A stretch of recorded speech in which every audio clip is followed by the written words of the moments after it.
자, 그 아이에게 물었다. 우리 지우부터 시작하겠습니다. 이 책은 약간 시들이 있는 책인데, 우리가 아는 시랑은 약간 느낌이 다르잖아요. 이렇게 문단이 아니라 어쨌든 그 구별이 잘 안 돼 있고, 뭔가 국어책에서 배운 시랑은 좀 달라가지고, 저는 특별하게 느꼈거든요. 그래서 이런 시에 대해서 어떻게 느꼈는지 물어보고 싶었는데, 저는 굉장히 생소했습니다. 제가 책을 딱 펼쳤는데 무슨 이야기처럼 시도 엄청 길고 그런 거예요. 그래서 이게 시집이 맞나 이 생각이 들었고 굉장히 솔직한 그 언어 말들이 많아서 재밌기도 했습니다. 그다음 민성님 말해주세요.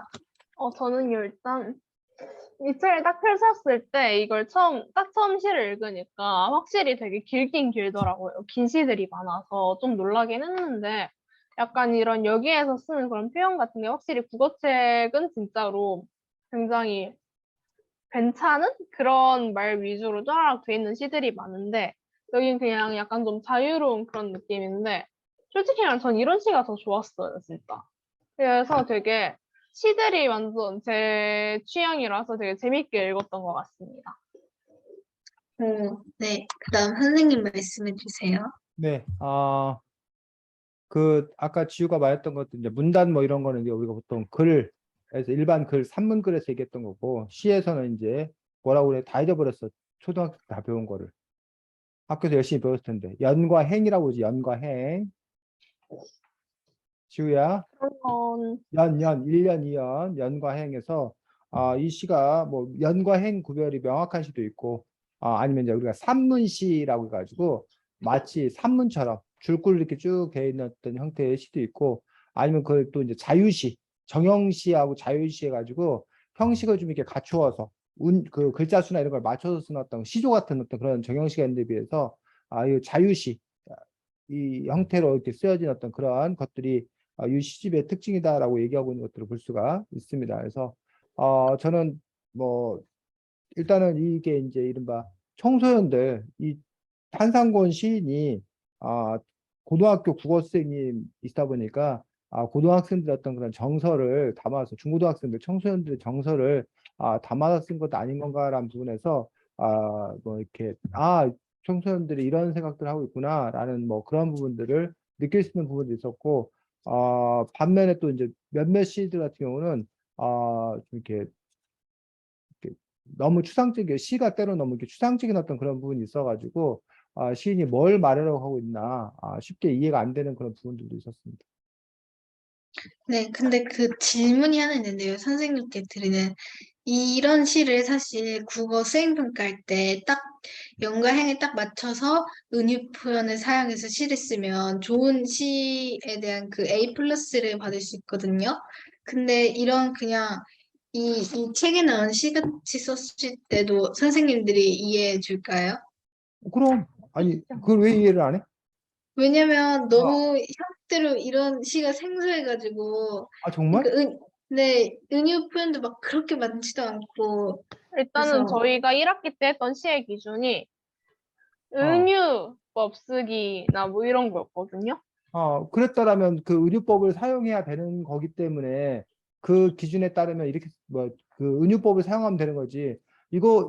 지금 그 지우가 말했던 이런 시 형태는 그냥 아주 일반적인 시 형태인데 요즘에는 뭐 이게 뭐 특별한 시가 아닌데 뭐 어렸을 때나 연과행 구별하고 옛날 시조나 연과행 구별하지 요즘 그 연과행 이렇게 딱딱 구별을 쓰는 시 별로 없는데 다만 이제 아까 지우가 말했듯이 뭐 이렇게 은유법을 많이 사용했냐 직유법을 많이 사용했냐 근데 그거는 이제 시인이 어떤 기법으로 활용하냐의 문제고 오히려 뭐 이렇게 자기 내면의 의식의 흐름 이런 것도 어떻게 표현할 것인 건가 아니면 이제 상징적인 언어라던가 아까 선생님 너무 이제 추상화된 어떤 그런 언어를 시적 언어를 사용해서 그 시인의 머릿속에서는 그게 나름대로 의미가 되는데 우리들한테는 그게 구체적으로 안 와닿는 어떤 그런 경우가 있어서 때로 이제 선생님이 가끔 이제 시 읽으면서 짜증내는 이유가 내가 왜 이 사람을 이해해야 되냐고 막 하면서 이 시인들이 독자들을 좀 이렇게 배려하고 독자를 위한 시를 써야 되는데 자기 시를 막 이렇게 써놔가지고 자기 생각 안에 갇혀 있어가지고 우리가 오히려 그 사람을 탐색하다 보니까 중간에 이른바 해설해 주는 사람이 이 시가 이런 시입니다라고 막 이렇게 알려줘야 그제서야 비로소 이게 우리가 고개를 끄덕끄덕 거려지는. 그래서 가끔 그런 생각을 합니다. 미국 사람이 뭐 여러분도 영어를 잘하니까 생각합니다. 선생님 영어를 못하는데 미국 사람이 나한테 영어를 말해야 되느냐? 그러면 내가 영어를 알아듣기 위해서 내가 애를 써야 되잖아. 그 또 하나의 방법은 그 미국 사람이 뭘로 말할 수 있는 거야? 그 사람이 한국어를 배워서 한국어로 말할 수 있는 거잖아. 그럼 내가 노력하지 않아도 내가 쉽게 알아들 수 있는 거잖아. 그런 점에서 선생님 지금 미국 사람이라고 말했던 사람이 바로 선생님 보기에는 시인이고 소설가야. 그러니까 시인이 소설가가 자기의 언어로 자기가 하고 싶은 말대로 풀어쓰고 말하고 우리가 그 시인의 언어, 소설가의 언어를 우리가 익혀가지고 그걸 이해하려고 애를 써야 되는 건지 아니면 시인이나 소설가가 우리가 알아들을 수 있는 언어로 자기들의 뜻을 표현해야 되는 건지 뭐 그런 부분에 대한 논쟁들이 있을 수 있겠지. 그리고 이제 그거 외에도 이제 어쨌든 시나 소설이란 것들은 아름다움을 추구하기 때문에 결국은 아름다움을 어떤 방식으로 추구하는 것들이 가장 좋은 방법인가 뭐 이런 거에 대한 고민도 있을 거라고 생각합니다. 근데 수행평가 부분에 대해서는 선생님이 뭐라고 얘기하기 힘든 게 선생님들마다 워낙 뭐하기 때문에 다르고 그리고 그 선생님이 어쨌든 저기를 제시해 주잖아. 평가 기준을 미리. 그러니까 그 평가 기준에 맞춰서 당연히 해야 될 거라고 생각하는데 어쨌든 지금 지우가 말했던 그 연과 행이 구별된 어떤 그런 시만이 이 시는 아니다 있어. 여기 나와 있는 이 시가 특별하게 저기 한 게 아니다. 그 뭐야? 그 너무 낯설거나 너무 뭐 이렇게 시에서 그뭐 소수파를 차지하는 게 아니고 이런 시 형태의 시들이 오히려 전반적인 그런 시들이다라는 건 맞습니다. 네. 네, 그 다음 질문은요. 여기 시 참 많았는데 가장 인상 깊었던 시를 한번 몇 개 꼽아가지고 말해보면 좋겠는데 저는 여기 73쪽에 냉전이라는 시가 있어요. 뭐 샌드위치를 같이 먹지도 않고 내가 좋아하는 치즈 떡볶이 같이 먹지도 않고 오늘 너하고 하루 종일 말 한마디 하지 않았다. 어제 오후 너는 내게 말도 없이 내 남자친구와 까르르 웃으며 지나갔다. 일단 시 주제를 이런 주제를 삼을 수 있구나 생각했고 이걸 보면서 어, 사실 엄청 충격 먹었어요. 저는 사실 시랑 그렇게 딱히 관심이 없었거든요. 그래서 국어책에 나오는 시만 봐서 뭐 꽃, 풀, 나무 이런 것만 생각했는데 이런 주제로도 시를 재밌게 만들 수 있구나 하고 이 시가 가장 인상 깊었습니다. 네, 그다음 민성님 말해주세요. 저는 일단 몇 가지가 있는데, 일단은 수학에 대한 변명이라는 시가 이 50쪽에 있었는데요. 얘가 되게 재밌었던 이유가 제가 수학을 그렇게 좋아하지 않습니다. 싫어하는 건 아니지만 정말로 좋아하지 않아요. 근데 아니 솔직히 말하면 싫어하기도 하고 모르겠다. 아무튼 딱 그 중간이거든요. 근데 너무 학생들의 마음을 잘 표현한 것 같아서 너무 좋았고요. 그리고 그 옆 페이지에 있는 무임승차라는 시가 제가 무임승차를 되게 싫어하는데 조별과제를 하면 항상 무임승차 하는 사람들이 많이 나오더라고요. 그래서 약간 뭔가 마음이 되게 와닿는 그런 시라서 되게 좋았어요, 얘네 두 개가.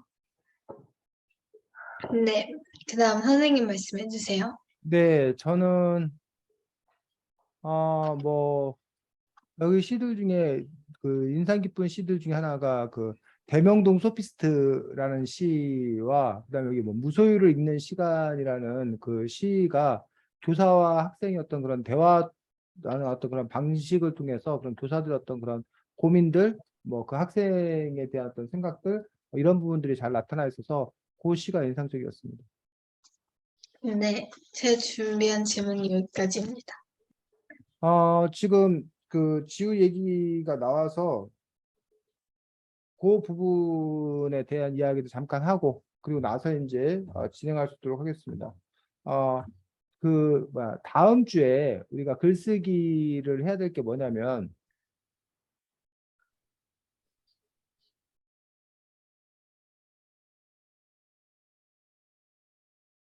시 전체 해설하기라는 거를 여러분들이 글쓰기로 할 겁니다. 그래서 시 전체에서 한다는 건 뭐냐면 지금 아까 이제 냉전이라는 시에 대해서 지우가 이 시에 대해서 이제 읽어주면서 지우가 느낀 점들을 이렇게 쭉 얘기를 했었고 민성이도 또 민성이 나름대로 뭐 수학에 대한 변명인가 뭐 무임승차에 대해서 자기 이야기들을 좀 했었는데 그 부분이 바로 요 세 번째 부분이야. 시에 대한 감상과 해설에 속하는 그러한 부분들이고 그거 외에 이제 이 시가 뭘 말하려고 하고 있냐 학교에서 여러분 맨날 배우는 주제 시인 마음 그다음에 조금 아까 여러분이 말했던 시 표현이라는 것들은 이제 두 가지가 나오는데 하나가 내용 그 시가 어떠한 내용이냐 그 시의 내용을 이게 이제 시 운문으로 써져 있는 것들이 인바 산문 줄글로 여러분들이 바꿔서 쓰는 어떤 그런 부분들과 그다음에 표현 방법 표현법 아까 뭐 은유법이니 뭐 직유법이니 해서 이 시에서 어떻게 표현되어 있는 건가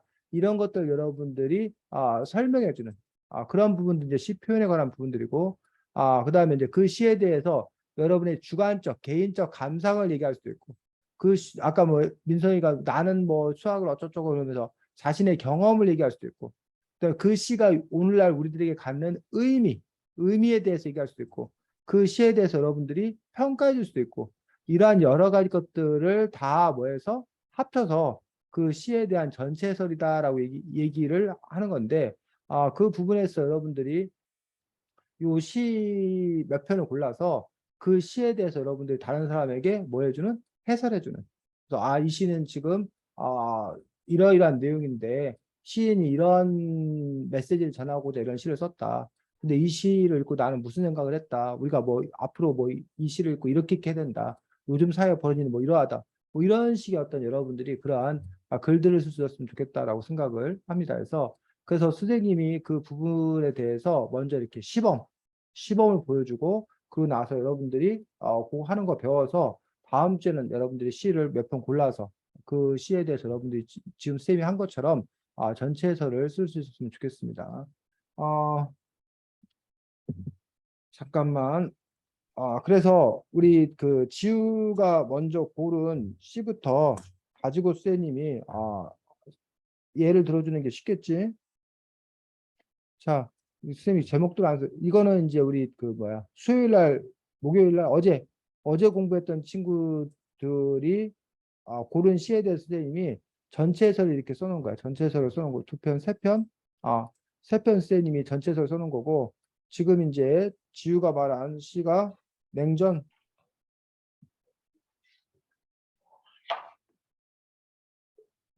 시가 있어. 냉전이라는 이 시에 대해서 우리가 뭐 하는데 요 시인 마음과 시표현과 시에 대한 감상과에서는 순서는 관계없어.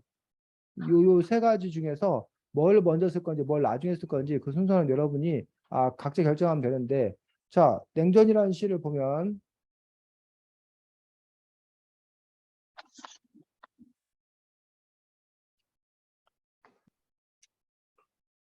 내용 쪽 놓고 봤을 때 제일 먼저 벌어지는 일은 뭐야? 실제 시간 순서적으로 보면은 제일 먼저 있었던 일이 주인공 남친이랑 웃으면서 지나가는 거. 그게 제일 먼저 했던 일이야. 근데 그 이전에 어쨌든 뭐 자기 남자친구가 있는 거잖아. 남자친구를 사귀고 있는 게 먼저고. 근데 그 자기 남자친구하고 자기 친구가 말도 없이 지나간 거고. 그 다음에 오늘 이제 그래서 이제 냉전 상황을 겪게 되는 그런 부분들에 대한 이야기잖아. 그러니까 이런 식으로 이 상황이 어떤 상황인지를 풀어서 설명하고 있는 그것들 우리가 뭐야? 시표현이다라는 얘기지. 자, 시에서 이야기하는 사람 우리가 화자라고 하는 거 알아? 화자라는 말 들어봤어? 들어는 봤어요. 화자. 화자는 시에서 얘기하고 있는 사람. 이 시는 물론 시인이 썼지만 이 시에서 얘기하고 있는 사람은 아마도 뭐 내 남자친구 하는 거 보니까 요즘에 뭐 워낙 뭐또 동성 커플도 많아가지고 남자일 수도 있으나 우리가 흔히 생각하면 그냥 뭐일 거다? 여자아이일 거다라고 생각할 수 있는 거지. 그 여자아이 입장에서 남자친구와 사귀고 있는 여자아이 입장에서 얘기한 거잖아. 우리 이렇게 그 스피커 누가 얘기하고 있냐 이걸 이제 우리가 화자야. 화자는 뭐 남자친구가 있습니다. 그런데 자신의 절친이 자기에게는 아무런 말도 없이 자기 뭐 화자의 남친과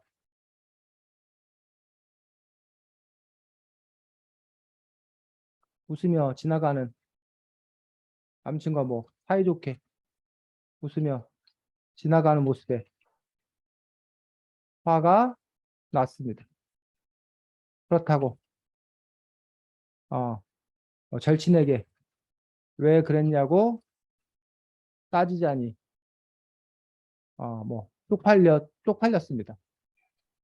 그래서 항의하는 대신 절친과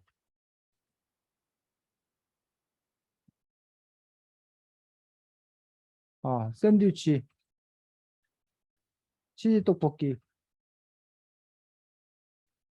등을 평소와 달리 같이 먹지도 않고 심지어는 하루 종일 한마디도 하지 않았습니다. 지금 이게 뭐야? 지금 이게 해설? 이게 설명? 아니라 시 내용이지. 시 표현 내용. 이 시가 지금 이런 내용이다라고 시로 표현되어 있는 거를 산문 줄글로 이렇게 바꿔 쓴 거라고. 이 시의 내용을 쓴 거라고. 내용을. 됐어?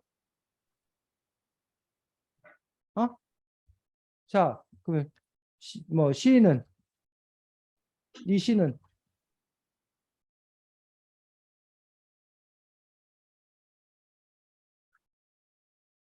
뭐 뭐 뭐 하는 마음? 뭐 남친 때문에 절친에게 속상한 이 시는 그 뭐지? 사랑과 우정 사이에 갈등하는 학생의 마음을 표현하고 있습니다. 이게 그럼 뭐가 되겠어요?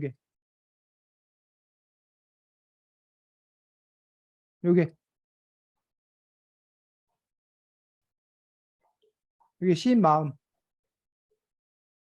시인 마음.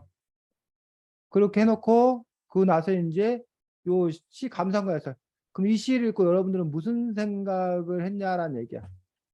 아까 뭐 지우 버전을 쓰면 우선 우리는 보통 시하면 꽃과 하늘과 꽃과 하늘 등 자연을 노래한다고 생각합니다. 그런데 일상에서 벌어지는 청소년들의 마음을 담아 시로 썼다는 점이 놀랍습니다. 이게 아까 지우가 했던 얘기잖아. 지우가 했던 이것도 뭐가 된다는 거야? 감상가서야 된다는 거야. 뭐 누구나 한 번쯤은 겪어볼 만한 일입니다. 뭐 대중가요에도 친구의 친구를 사랑했다는 이야기가 노래로 불려지는 것을 보면 동성친구와 이성친구 사이에 미묘한 마음 때문에 때로는 힘든 것도 사실입니다. 하지만 혼자 끙끙 앓고 있다고 해결될 문제는 아닙니다. 오히려 자신의 마음을 솔직히 드러내는 것이 더 낫습니다. 친구에게 왜 그랬는지 묻고 자신이 마음이 좋지 않았음을 분명히 표현해야 합니다. 그래야 이성 친구도 절친도 놓치지 않습니다. 냉전은 감정만 상하게 할 뿐. 해결책이 되지 않습니다. 자, 그러면 꼭 이렇게 써야 돼? 꼭 이렇게 써야 돼? 아니야. 이 시를 보면서 이런 생각을 했단 말이야, 누군가는. 그럼 자기가 그런 생각을 했으면 자기가 그런 생각에 대해서 이야기를 뭐 하면 된다는 거지. 아니면 오히려 뭐, 이 아이가 뭐, 그럴 수도 있는 걸 갖고 뭘 그러느냐. 쓸데없는 거에 신경 쓰는 것이 어리석다. 뭐 이렇게 쓸 수도 있고. 등등. 이 시를 읽고 여러분들이 무슨 생각을 했는지 그런 자신의 어떤 그런 시에 대한 생각들을 쭉 쓰면 요게 이제 뭐가 된다? 요 시에 대한 감상까지 된다는 거지. 근데 이 순서는 뭐 할 수 있다고? 순서는 얼마든지 바뀔 수 있다고. 요 부분들이 서로 섞일 수도 있고. 이해가? 그래서 요 사실 요 부분, 요 시편 부분은 민성이가 쓰나 선생님이 쓰나 지유가 쓰나 비슷비슷해야 돼? 아니면 달라야 돼? 비슷. 비슷비슷해야 돼. 같은 내용을 쓰고 있기 때문에 비슷비슷해야 돼. 그다음 요 시인 마음도 사실은 뭐 해야 돼? 거의 같아야지. 시를 통해 시인이 뭘 얘기하려고 있나? 하지만 요 부분 마지막 요 검은 글씨 요 부분은 뭐 할 수 있다는 거야? 사람마다 다를 수 있다는 거야. 이 똑같은 시를 읽고도 그 해석은 서로 다를 수 있다는 거야. 그런 점에서 이제 얼마나 요 해설이라는 부분들을 공감할 수 있도록 해설해 주느냐, 아니면 다른 사람들이 미처 생각하지 못했던 것까지 끄집어 내줄 수 있느냐, 이런 부분들이 이제 좋은 전체 해설의 어떤 그런 역량이고 능력이다라는 얘기. 그래서 어쨌든 이런 글을 쓰려면 우선은 여러분이 그 시에 대해서 잘 뭐하고 있어야 돼? 이해하고 있어야지만이 가능한 어떤 그런 일일 거란 얘기지. 됐니? 자, 지우라면 어떨 것 같아? 네? 이 상황이면 어떨 것 같아? 저는 그냥 못 본 척하고 그냥 한번 넘어갈 것 같은데. 그러다 너 남자친구들이 저기 뺏긴다. 아, 그래요? 아, 어. 민성이는 어떨 것 같아? 떠봐야죠, 한번. 뭐라고? 한 번쯤 떠봐야죠. 떠봐야 한다고? 어떻게? 친구한테 어, 은근슬쩍 어, 이 일에 대해서 직접 언급이나 이 남친 이름 언급을 하지 않고 어, 적당히 얘가 그럴 만한 증거가 있나를 조금 생각을 해보면서 써봐야 될 것 같긴 한데 음, 솔직히 이거는 너무 이성적인 생각이고 음, 보자마자 일단 뭐라고 할 것 같긴 해요. 일단 저라면은. 보자마자 뭐라 그래? 왜 너 왜 내? 얘가 어제 얘랑 지나가는 것만 딱 보자마자 얘네 뭐지 하면서 바로 쫓아갔을 것 같아요. 바로 쫓아가서 야, 니들 지금 뭐 하는 거야? 이러는 거야? 근데 또 그때 이성이 남아있으면은 처음 말한 대로 하겠죠. 음, 그 깻잎 논쟁 알아 혹시? 아, 알아요, 그거. 그 내외에서 그거 한참 있었는데 이거 해줄 거냐 말 거냐. 자기 그 남자친구가 자기 다른 여자친구의 뭐 이렇게 그 밥 먹는데 깻잎을 떼는데 깻잎을 떼줄 거냐 말아줄 거냐, 깻잎 떼주는 걸 붙잡아 줄 거냐 말아. 해주실 거예요? 쌤 하는 거 당연히, 괜찮다고 당연히 생각하세요? 떼주지. 그래서 쌤은 욕 엄청 먹었지. 아니 근데 떼도 되는 거 아니야? 아 뭐가 안 그래갖고 돼? 그러니까 뭐라고? 떼도 혼자 젓가락 되잖아. 질 할 수 있잖아. 아니 떼기 빡세잖아. 자, 그걸로 질투하세요?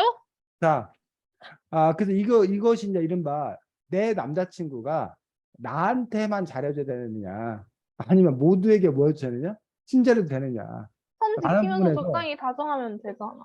뭐라고? 민성아? 선 지키면서 적당히 다정하면 되는 거잖아. 선지기 적당히 다가가면 된다. 그런 부분들에 대해서 이제 그 뭐 어쨌든 미묘한 어떤 그런 감정들이 있는데, 어쨌든 그런 감정들을 잘 붙잡아 갖고 요 시를 쓰고 있는 어떤 그런 부분을 볼 수 있습니다. 그래서 지우가 이제 이런 것도 시가 되느냐라는 부분들, 이처럼 이제 생활에서 그런 것들을 이렇게 붙잡아서 어떤 또 시를 쓰는 그런 방식들도 있는 걸 볼 수 있습니다. 동화 다리는 많이 나왔어? 그 다리 깁스는 풀었고요. 그래. 다리 다쳤어요? 어, 피구왕이 되려다가 피구왕이 못 되고 깁스왕이 됐대. 저 그랬었는데 너도 작년에. 그랬어? 피구하다가 좀 있어가지고 다쳤어요. 어. 보시지 않으셨나 그때 깁스한 거? 어, 그래서 걸어 다녀 지금은? 네, 걸을 수는 있는데 오늘 아까 전에 그 병원 예약이 잡혀 있었어가지고 좀 늦게 들어왔습니다. 그래, 그래, 그래. 자, 우리가 지금 냉전이라는 시 함께 봤었고, 그다음에 민성이가 무임승차라는 시가 몇 쪽이야? 그 51쪽이요. 맞을 거예요, 아마. 맞네. 51쪽에 이제 무임승차라는 시 있습니다. 51쪽 무임승차라는 시 민성이가 한번 낭송해 주도록 하겠습니다. 노트를 빌려달라기에 내가 거절했다. 빌린 노트로 내 성적보다 나으면 너는 무임승차하는 거지. 토론을 열심히 준비해왔을 때도 너는 무임승차조에서 대기하고 있었다. 보고서 때문에 내가 7번 전화했을 때 너는 학원에 있는지 전화도 안 받고 나 혼자 동문서주 순위 넘어갈까 하는데 너는 우리 조의 이름만 울려 어이가 없네. 수학적 동기도 없이 수학 성적만 높은 너 어이가 없네. 어이가 없다 진짜. 자, 민성이처럼 시 읽으면 안 됩니다. 안 되죠. 저렇게 시를 재미없게 읽는 사람 안 좋습니다. 자, 그래서 그 동아야 다음 주에 우리가 해야 될 것들이 요거거든. 네. 시 전체 해설하기 글쓰기를 과제가. 그래서 이 시 전체 해설이 시인 마음이라는 부분인데 시인이 이 시를 통해서 뭘 얘기하고 있나. 그 다음에 이 시의 내용은 어떠한 내용인가. 이 시에는 어떠한 표현 방법이 사용되고 있나. 그 다음에 이 시를 읽고 우리는 뭘 생각해야 되나. 나는 뭘 느꼈나. 이 시에 대해서 어떻게 평가할 것인가. 이 시가 우리에게 갖는 의미는 무엇인가. 이런 것들을 합쳐서 우리가 시 전체 해설이라고 그러는데 요 세 가지 요소가 다 들어가야 돼. 그래. 그래서 뭐 이런 식으로 선생님이 다른 시에 대해서 시 전체 해설을 이렇게 쭉 써놓은 거야. 뭐 예를 들면 뭐 이게 이 시의 제목이 있으면 뭐였나 모르겠는데 이 시는 짝사랑에 빠진 아이의 당혹스러운 마음을 표현하고 있습니다. 요게 이제 시인 마음에 해당되는 거고 여기 어느 날 문득 자기의 마음에 들어온 아이가 있습니다. 그 아이가 자신에 대해 어떻게 생각하는지 알기도 전에 아이는 그만 그 아이를 좋아하게 되었습니다. 한편으로 아이는 당황스럽습니다. 그렇게 훅 하고 자신의 마음을 빼앗아 갈지는 몰랐기 때문입니다. 그래서 이게 그 시 표현, 시 내용이고 나머지 검은 글씨 사춘기 가장 큰 고민 중 하나 이성에 대한 관심입니다. 뭐 누군가는 사랑은 사고와 같은 것이라 했습니다. 사고는 불현듯 일어납니다. 일부러 노력하지 않았다는 뜻이죠. 이 아이 역시 사랑이 그렇게 찾아왔습니다. 상대가 반칙을 한 것도 아니고 비겁한 것도 아닙니다. 그냥 어쩌면 그것은 운명입니다. 때로 그 운명이 가혹할 수 있습니다. 혼자만 끙끙 앓다가 끝나버릴 수도 있기 때문입니다. 서로가 서로를 좋아한다는 것은 확률적으로도 무척 어려운 일입니다. 아무쪼록 아이에게 찾아온 사랑이 너무 아프지 않고 행복한 순간이었으면 좋겠습니다. 이런 식으로 이제 그 시를 읽은 선생님이 어떤 그런 생각을 또 이렇게 쭉 쓴 거야. 요게 이제 시 뭐야? 감상과 해설이라는 거지. 근데 지금 이렇게 이제 요것들은 자연스럽게 연결되어서 하나의 글로 쓰면 되는데 지금 이제 어쨌든 그 민성이가 봤던 요 무임승차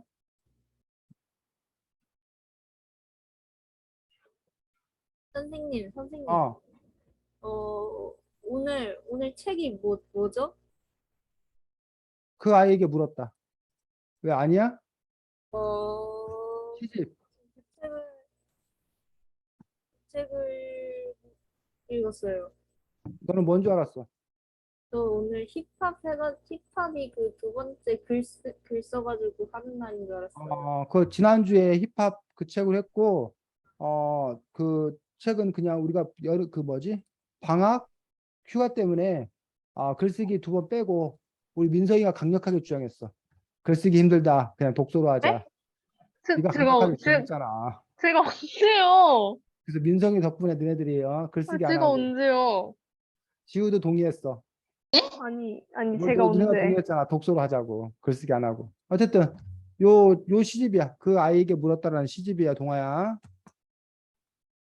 그래서 무임승차라는 어떤 그런 시가 있는데 요 무임승차라는 시에 대해서 선생님이 역시 그 뭐야 시 전체 해설을 써보자면 이 시 같은 경우는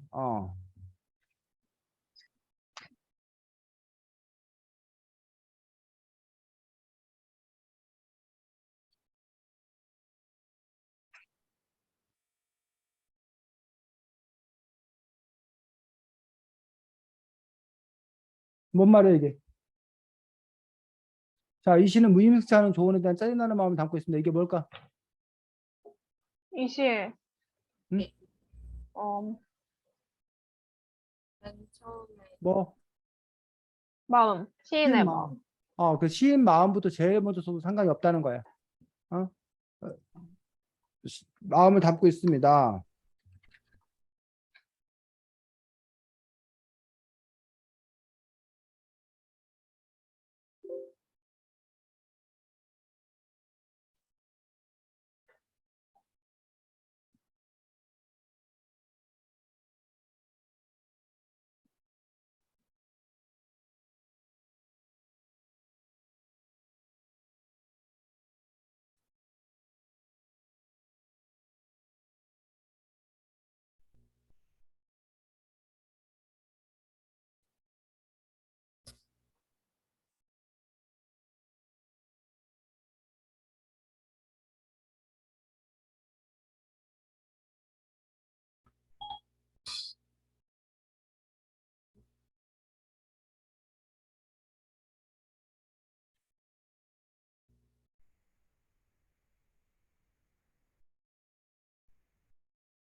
자, 요 부분도 뭐야? 요 부분이 지금 뭘까? 어, 뭔가 배경, 요게 시에 대한 감상과 해설. 그 그러니까 이 시가 나오게 됐던 건 배경에 대한 어떤 건 설명, 사회적 현상과 연결짓기, 용어 설명하기 이런 부분들이 이제 시에 대한 감상과 해설에 해당되는 어떤 그런 부분이라는 얘기지. 그리고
자, 요게 뭘까?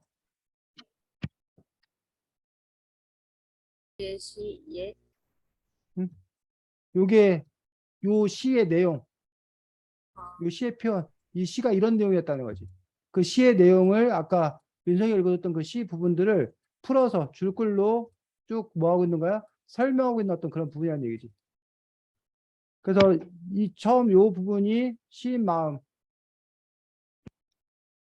그 다음에 요 부분들이 해설,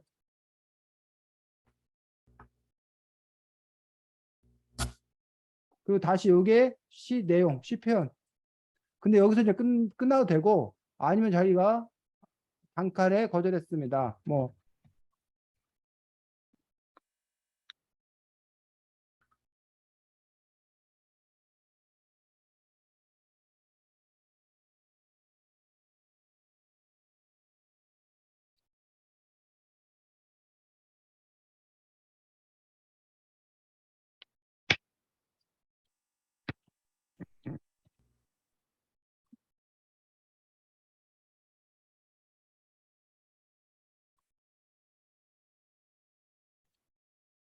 뭐 이런 식으로 다시 이제 자기의 생각을 이렇게 쭉 뭐 한다는 거야. 쓴다는 거야. 그럼 꼭 이런 식으로 써야 돼? 이런 관점을 써야 돼? 그건 아니지. 자기는 이 문제에 대해서 어떻게 바라보고 있는지 오히려 이런 관점이 아니라 다른 관점으로 볼 수 있다는 거지.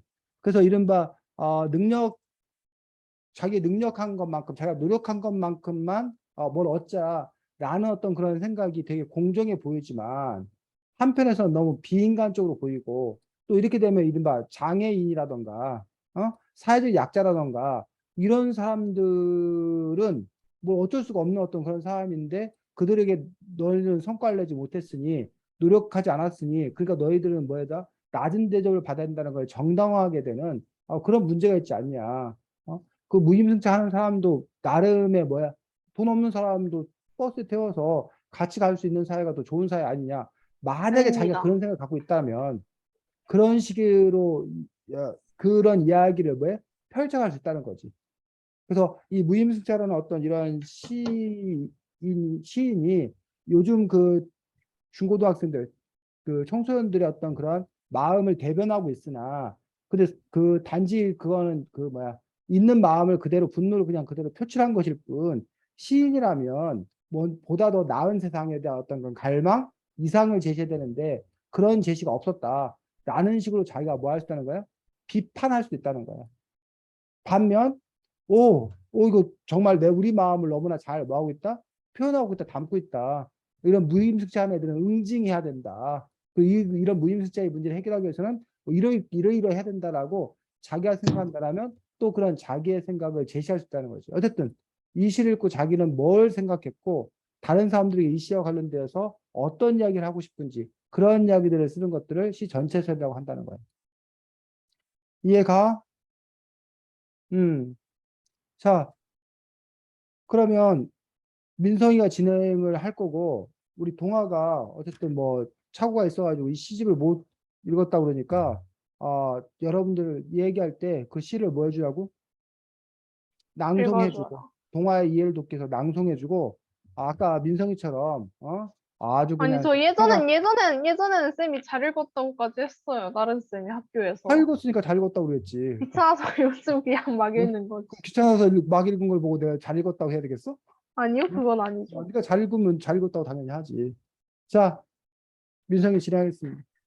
일단은 저는 약간 자기가 평소에 혹시 여기에 나온 시가 아니더라도 좋아하는 시가 있는지, 그리고 그런 걸 약간 짧게 약간 이유나 그 시의 내용을 알려줄 수 있는지를 좀 물어보고 싶었거든요. 저는 이게 세상에 이미 나와 있는 시인지는 모르겠는데, 잠깐만요. 찍어놨는데, 저희 학교에 8번, 7번 앞에 교실이 하나 있어요. 거기에 수학 전용 교실인가 뭔가 그랬는데 거기에 시가 있는 걸 한번 본 적이 있거든요. 거기 시가 되게 기억에 남았었는데 어디 갔지? 약간 수학에 관련된 그런 내용이었거든요. 근데 얘가 어, 일단 제가 수학을 아까 말했다시피 별로 막 엄청 좋아한다 이런 게 아니라서 굉장히 기억에 잘 남았던 그런 시였고요. 내용 잠깐만 찾고 조금만 이따가 말할게요. 지유 먼저 말해주실 수 있나요? 저도 별에는 밤, 저는 별에는 밤이라는 시를 좋아하고요. 제가 약간 밤에 대한 별이 굉장히 아름답다고 생각해요. 근데 거기에 주제로 담아서 뭐 어머니나 그런 걸로 표현한 게 좀 그 시 아름답다고 느꼈어요. 그리고 아까 민성님이 말씀하셨던 7번 앞에 있는 그 시 저도 봤는데 저도 그 시가 굉장히 인상 깊었던 것 같습니다. 네. 다음에 동화는요? 저는 어떤 시집, 어린이 시집에서 옛날에 봤던 게 갑자기 떠오르는데요. 그 물이랑 기름을 주제로 하여가지고 둘은 섞이지 않지만 각자의 매력이 개성이 있다는 뭐 그런 한 시를 읽었는데 그때 정말 독특하고 재밌었고 좀 인상 깊었습니다. 네. 선생님은요? 네, 저는 그 좋아하는 시 중에 동시인데 임길택 선생님이 쓰신 완행버스라는 시가 있습니다. 그래서 아버지가 손을 들어도 내가 손을 들어도 가던 길 스르르 멈춰선다. 언덕길 힘들게 오르다가도 손드는 우리들 보고는 그냥 지나치지 않는다. 우리 마을 지붕들처럼 흙먼지 뒤집어 쓰고 다니지만은 이 다음에 나도 그런 완행버스 같은 사람이 되고만 싶다. 길가에 힘든 이들 모두 태우고 언덕길 함께 오르고만 싶다. 라는 임길택 그 선생님이 쓰신 시인데, 임길택 선생님은 그 시처럼 살다가 돌아가신 분이셔서, 그러니까 보통 이제 뭐 선생님도 뭐 착하게 살아 하지만 착하게 안 사는 경우도 많고, 교통규칙 잘 지키라 하지만 교통질서 위반하는 적도 많건데, 임길택 선생님 같은 경우 어쨌든 자신이 쓴 시대로 그 시인의 어떤 그런 삶을, 인생의 어떤 그런 삶으로 살아가려고 애썼던 어떤 그런 분이신데, 요 임길택 선생님의 시 중에 특별히 그 완행버스라는 어떤 그런 시. 그래서 이제 시골에 그 아주 느릿느릿하는 버스여서 겉보기에는 볼품 없지만, 하지만 이렇게 뭔가 이렇게 힘든 사람들과 연대하고 함께하려는 어떤 그런 그 마음을 잘 표현하고 있는 시여서 평소에 이 시를 좋아합니다. 네. 그리고서 그 시 찾았어요.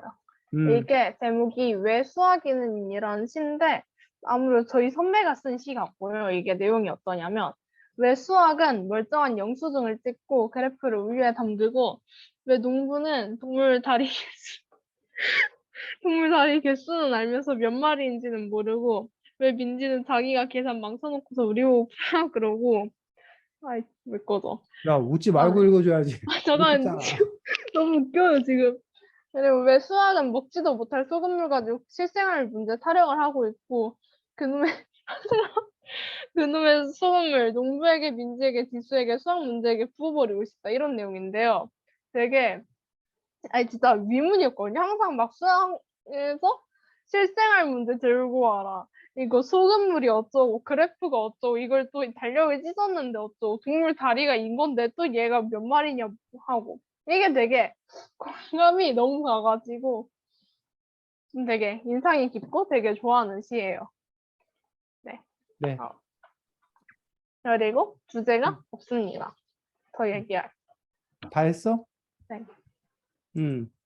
자, 그래서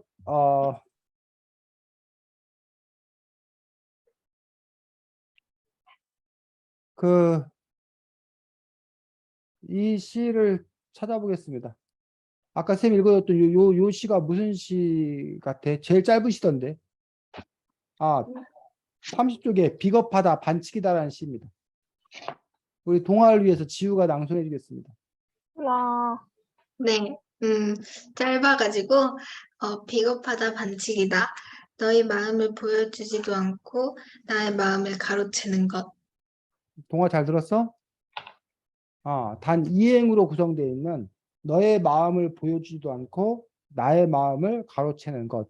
근데 제목은 이제 비겁하다, 반칙이다라는 어떤 그런 부분이고 그 단 두 줄짜리 어떤 그런 시를 갖고 선생님이 이렇게 뭐였던 거야? 시 전체 해설을 쭉 썼다는 거야. 그래서 여러분들이 어쨌든 뭐 시가 길든 짧든 관계없이 그 시를 읽고 이렇게 시에 대한 전체 해설을 여러분들이 작성할 수 있어야겠다라는 거지.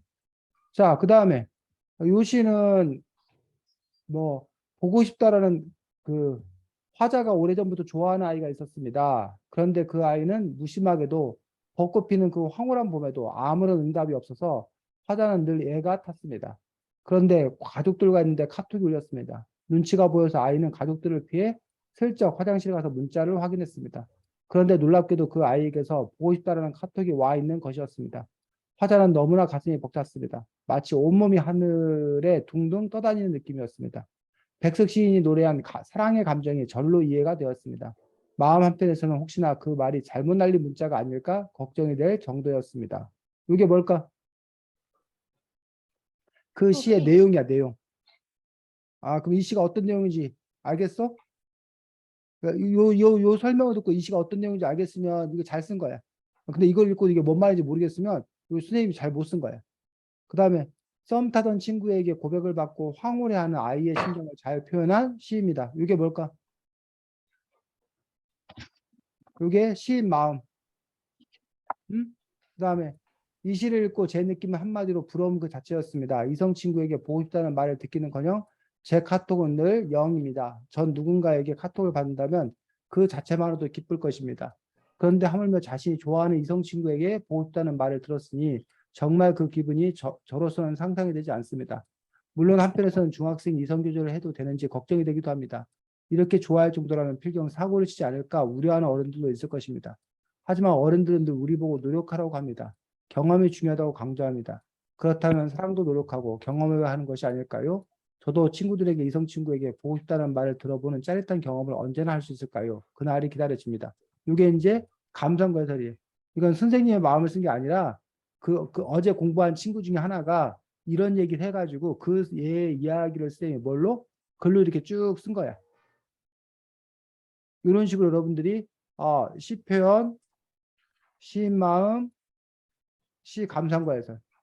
요 시가 무슨 시냐면 바로 그 옆에 있는 시야. 31쪽. 화장실에 앉아라는 시인데 요 시는 또 민성이 읽으라면 또 민성이 또 웃느라고 또 이렇게 못 읽는 거 아니야? 아니에요. 아까 거 어. 너무 화장실에 웃겨가지고. 앉아라는 시 동화가 잘 들을 수 있도록 한번 낭송해주고 동화가 아까 이 해설을 듣고 난 다음에 들었을 때는 또 어떤 느낌인지 또 한번 생각해 보기 바랍니다. 민성이. 화장실에 앉아. 화장실에 살짝 들어가 카톡을 확인하는데 보고 싶다는 너희 말 한마디에 하얀 변기가 구름처럼 치솟는다. 아니, 변기를 타고 날아가는 마법이라니. 지붕을 뚫고 허공을 뚫고 느닷없이 내 몸이 수직 상승한다. 지나가던 나비가 깜짝 놀라 물러서고 숲속에서 알을 깨고 나오던 뻑뻑새, 허공에서도 상란 중이냐며 어리둥절해한다. 구름 위에 붕붕 떠 있다는 말, 휜 당나비가 응앙응앙 온다는 말, 이제 뚝딱 말 것 같다. 벚꽃이 피어도 그리 외면하더니 보고 싶다는 말. 이거 허공에서 잘못 날린 구름 문자는 아니겠지. 와. 어, 동화 들었니? 동화야? 네. 들었어? 그래서 이제 요 시로 듣는 것과 요 시에 대해서 뭐 하는 것과 해설하는 것과. 그래서 이제 여러분이 어쨌든 그 시를 그 해설을 쓰려면 먼저 이 시가 도대체 무슨 시지, 어떤 내용이지, 그리고 이 시를 어떻게 다른 사람에게 얘기해 주지, 뭐 이런 부분들에 대해서 자기가 이제 생각을 해야 또 그 시 해설을 잘 쓸 수 있을 거라고 생각이 듭니다. 그 다음에 요 다음 이 시가 뭘까? 제목이? 그 밥같이 먹어야 가훈이 밥같이 먹는 거 정시정각? 아니 그 정시 뭔데? 정시정식이라는 제목 시가 있었어?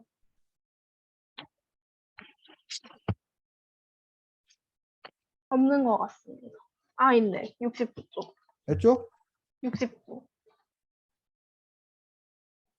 자, 그럼 이번에는 정시정식이라는 시인데 요 시를 먼저 읽고 듣고 그러고 나서 시 또 전체적으로 한번 읽어보도록 하겠습니다. 해, 지우. 정시, 정식. 우리 집 가훈은 정시에 정식으로 밥을 먹자인데, 아침에 아빠는 어젯밤 먹던 황태국 혼자 데워 먹고 먼저 나가시고, 엄마는 굶거나 식빵 하나 먹고 나가시고, 나는 엄마가 접시에 해둔 계란 프라이 하나 먹고 학교 가네. 저녁에 아빠는 밥, 밖에서 먹는 날 많으시고, 엄마는 퇴근길 만두 하나로 하고, 나는 야자 마치고 밤별 따 먹으며 귀가 안 해. 밥 한 끼 둘러앉아 같이 먹지 못하고 하루가 바람처럼 휘휘 지나가네. 아, 그래서 요 시를 읽고 난 다음에 요거 동화가 좀 읽어주자. 읽어요? 음. 이 시는 가족인데도 함께 모여 밥 먹지도 못할 만큼 바쁘고 개별화된 현대 가족의 모습에 대한 안타까움을 표현하고 있다. 잠깐만. 이게 뭘까? 그 시화자? 아니 시 그 마음. 음? 어, 시가 시 주제. 시가 이 시는 이 시 금방 읽었던 정식이라는 시를 통해서 이야기하고자 하는 바가 뭔가에 대해서 표현하고 있다는 얘기죠. 그 다음에 식구라는 한자는 원래 함께 밥을 같이 먹는 사이라고 이야기합니다. 결국 가족은 한 밥상에 둘러앉아 밥을 나누는 사이입니다. 옛날 농경사회일 때는 대가족이 모여서 밥을 함께 먹는 것이 일상이었습니다. 하지만 현대사회에서 그런 모습은 더 이상 찾아보기 힘듭니다. 요거는 이제 뭐야? 시에 대한 감상과 해설 부분이야. 네. 그 다음에 시에 그리고 나오는 가족은 가온을 정해진 시간에 가족들이 모여 정식으로 밥을 먹자고 정했습니다. 하지만 가온과는 달리 가족들은 일정이 제각각이어서 한자리에 모여서 밥을 먹는 일은 거의 없습니다. 출근이 빠른 아빠는 먼저 황태국을 혼자 데워 먹고 출근합니다. 또 저녁 회식이 많기 때문에 가족들과 식사하는 일은 드뭅니다. 엄마는 다이어트를 하시는지 늘 식사를 간단히 해치웁니다. 아이 역시 바쁜 등굣길 계란 후라이 하나 먹고 가고 점심, 저녁은 대부분 학교 급식으로 해결하고 학원 마치고 밤 늦게야 집에 돌아옵니다. 여기 있는 요 부분 같은 경우가 이제 뭐야? 시 내용, 아까 그 시의 내용을 풀어 설명한 것들이야. 그리고, 다시 여기, 과연 이것이 가족의 모습이 맞을까요? 왜 현대인들은 이렇게 사는 것일까요? 밥을 함께 먹을 수 없다는 것은 단지 밥의 문제가 아닙니다. 서로 얼굴을 보고 살 시간도 그만큼 없다는 뜻입니다. 뿐만 아니라 대화가 단절되었다는 것을 뜻하지요. 우리 사회는 점점 더 개인화되고 있습니다. 그래서 심지어 1인 가구가 폭발적으로 늘어나고 있습니다. 더 이상 결혼을 하지도 않습니다. 아이를 낳지 않습니다. 어쩌면 가족이라는 것 자체가 소멸될지도 모릅니다. 그렇다면 이러한 문제를 어떻게 해결할 수 있을까요? 일을 하는 시간에 줄여야 할까요? 아이들 학습 시간에 줄여야 할까요? 어떤 회사에서는 가족의 날을 운영해서 그날은 일찍 퇴근을 하도록 한다고 합니다. 학교도 함께 호응해야 합니다. 그럴 때 가족의 소멸을 막을 수 있습니다. 얼굴 맞대고 밥 나누며 서로의 일상을 챙길 수 있을 때 진정한 가족 사랑도 커질 것입니다. 일중국 사회에서 가족의 미래를 찾을 수 없습니다. 이런 식으로 다시 여기 부분들이 이제 요 시에 대한 생각들을 쭉 쓰고 있는 감상과 해설에 관한 어떤 그런 부분들이라는 얘기지. 이런 식으로 요 그 순서나 배치 이거는 자유롭다고 했어. 근데 그 세 가지 요소가 잘 들어가도록 여러분들이 그 시 전체 해설을 쓸 수 있어야 된다는 거지. 됐니? 네. 그래서 지금 선생님이 이제 여러분들에게 뭐 이야기하고 싶은 거는 두 가지지. 하나는 여러분들이 어쨌든 이 시를 제대로 잘 뭐해? 읽고 감상할 수 있는 어떤 그런 힘들.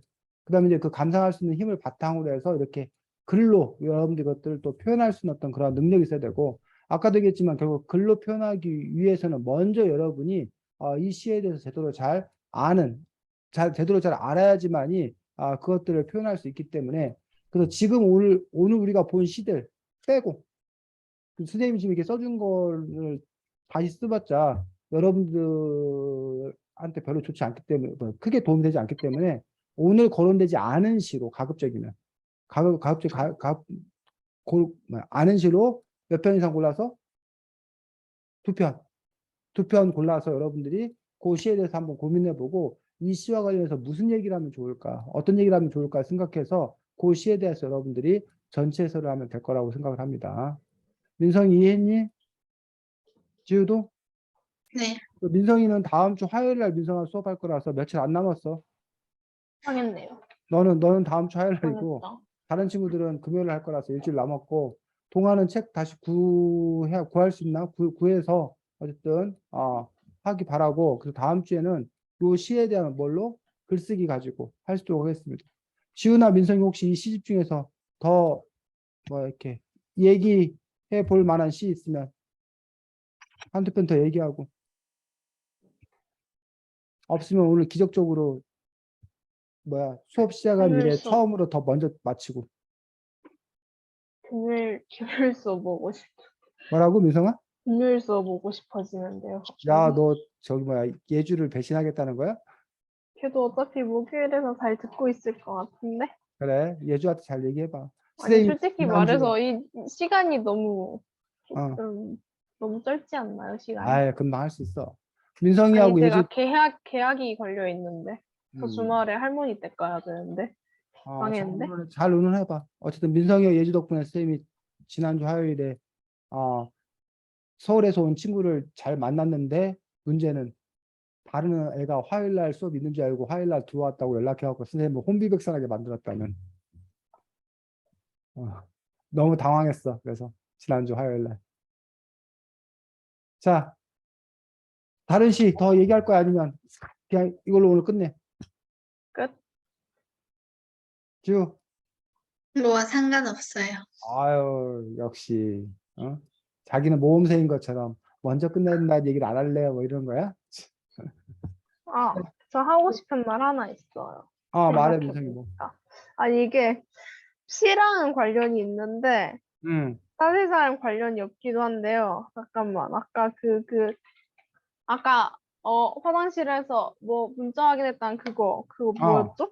그거? 화장실에 앉아 31조. 31조?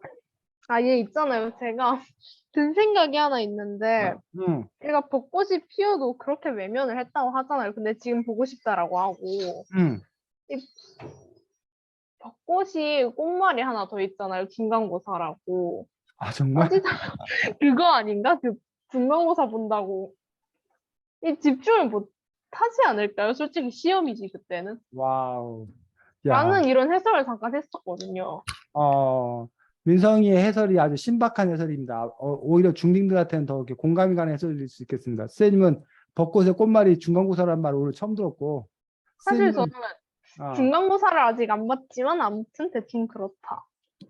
이 부분에서 그냥 벚꽃이 피어도 그리 외면하더니라는 분들은 결국 이제 벚꽃이 날릴 때 되면 사람들이 마음이 이렇게 들떠 있다는 얘기, 누구나. 이제 봄꽃이 피고 막 이러면 괜히 이제 아, 그렇구나. 봄바람 든다, 콧바람 든다 이렇게 하고 들썩들썩거리고 또 이렇게 그 벚꽃 필 때가 이른바 데이트 명소. 벚꽃 피는 그 벚꽃 휘날리는 길을 뭐야? 청춘 남녀가 서로 데이트하는 어떤 그런 데이트하기 참 좋은 때. 어? 애도 뭐 하더니 씹더니 그때는 아무 얘기 안 하더니 그래서 이 사람 이 혼자 좋아하던 썸 타던 이 아이는 마음 한켠에 이제 뭐 했다는 거야. 좀 포기, 좌절, 절망 이런 상태였었는데 갑자기 나라든 뭐해 보고 싶다라는 말에 애가 너무나 이제 뭐야 기분이 좋아진 이런 식으로 선생님은 해석을 했습니다. 근데 근데 저는 이제 이제 민성이 같은 범생이는 갑자기 보고 싶다라는 말이 나오면요. 이거는 썸을 타는 게 아니라 사실상 쌍방이었는데 이제 중간고사 때문에 아, 바빴던 거예요. 아, 그렇지. 민성이처럼 해석하는 것도 가능합니다. 자, 그럼 여기서 그러면 이제 그러면 이제 뭐 판단은 어떻게 되느냐?